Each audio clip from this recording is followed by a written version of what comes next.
एक भक्त महात्मा के पास पहुंचा, दंडवत प्रणाम कर बैठा। कुछ देर बाद महात्मा जी से कहा, महात्मा जी क्या आपने भगवान को देखा है? महात्मा जी ने कहा, देखो भाई, भगवान अनुभव गम्य हैं। मैं कैसे बताऊं कि भगवान कैसे हैं? उनका तो कोई रूप है ही नहीं। तुम भी भजन करो, भगवान का नाम जपो, तुम्हें भी दिखाई देंगे। तो उस भक्त ने कहा, नहीं, हमको दिखाइए। भगवान ने कहा, ऐसा नहीं। महात्मा जी ने कहा, ऐसा नहीं हो सकता कि भगवान को दिखाया जा सके। वो जब भजन भक्ति ध्यान साधना करोगे तो खुद दिखाई देंगे, महसूस होंगे, और तुम भी दूसरे को नहीं बता पाओगे। ये अनुभव गम्य है।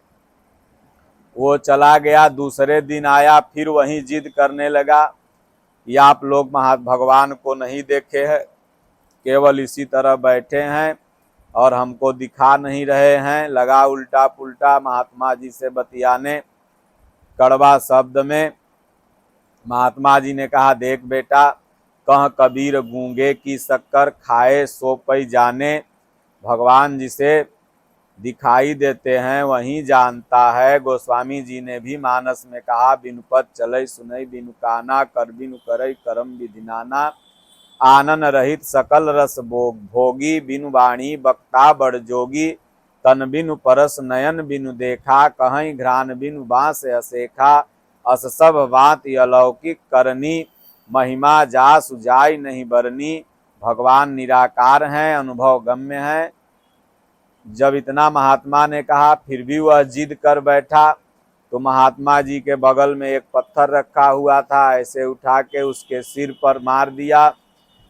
लगा खून बहने। वो भक्त जिद्दी था, राजा के पास चला गया। राजा से कंप्लेन कर दिया कि महाराज, फलाने महात्मा ने हमारा सिर फोड़ दिया। राजा ने जब सुना तो आश्चर्यचकित रह गया, क्योंकि उस क्षेत्र में अच्छे महात्माओं की गिनती में उन महात्मा का नाम आता था। उसने कहा, वो महात्मा तो ऐसा कर नहीं सकते, जरूर कोई बात है। राजा साहब अपने मंत्री को भेजे और बोले, ससम्मान पूर्वक उन महात्मा को ले आओ, रथ पे बैठा के, हम भी जानेंगे बात क्या है। महात्मा जी को मंत्री गया, ससम्मान पूर्वक राज दरबार में लेके गया। महात्मा जी राज सिंहासन के बगल में आसन लगा, वहां बैठ गए।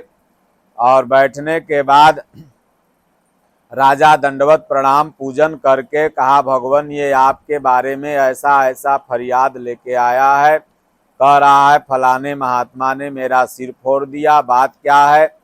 महात्मा जी ने कहा, सिर तो मैंने ही फोड़ा है, लेकिन कोई राग द्वेष बस नहीं, बल्कि इसके प्रश्न का मैंने उत्तर दिया है। यह 2 दिन से कह रहा था, भगवान को दिखाइए, भगवान को दिखाइए। आप लोग भगवान को देखे नहीं हैं, ऐसे ही बकते हैं। वही मैंने इसका उत्तर दिया है। राजा बहुत तेजी से हंसा और बोला, महाराज, ये सिर फोड़ना कौन सा उत्तर है? शास्त्रार्थ से उत्तर दिया जाता है, मैंने सुना है, लेकिन सिर फोड़ने वाला उत्तर तो आज पहली बार सुन रहा हूँ। महात्मा जी ने कहा, राजन, उस भक्त से पूछो कि उसके सर में जो चोट लगी है वह दर्द कितना हो रहा है। तब वह बड़ी तेजी से झिल्लाया और बोला, महात्मा जी, जिसका सर फूटता है ना वही जानता है, मैं कितना बताऊं कि कितना दर्द हो रहा है। आपका सर फूटा रहता ना तो आप जानते कि कितना दर्द हो रहा है। आपने सर भी फोड़ा और पूछ भी रहे हैं दर्द कितना हो रहा है। तब महात्मा जी ने कहा, बेटा, उसी तरह से भगवान भी हैं। जैसे तुम अपने दर्द को शेयर नहीं कर सकते, दर्द को किसी दूसरे से नहीं बता सकते कि 1 किलो हो रहा है कि आधा किलो हो रहा है, केवल तुम महसूस कर रहे हो कि हमें कितना दर्द हो रहा है। उसी तरह से मेरे भगवान हैं, परमात्मा हैं। मैंने भजन चिंतन करके उनको जाना है, इसलिए मैं महसूस कर रहा हूँ। तुम भी ओम का जाप करो, संत महापुरुषों की सेवा करो, और तुम भी जान जाओगे, तुम भी महसूस करोगे। इसलिए सज्जनों, भगवान कोई कोर्स नहीं है, कोई कुछ कोर्स कराता है, कोई कहता है आइए मेडिटेशन करिए, तो कोई कहता है आइए आर्ट ऑफ लिविंग करिए, मैं भगवान को दिखा दूंगा, तो समझिए कि वो गलत बोल रहा है। भगवान को देखने की एक ही प्रक्रिया है, तद्विधि प्रणिपातेन परिप्रश्नेन सेवया।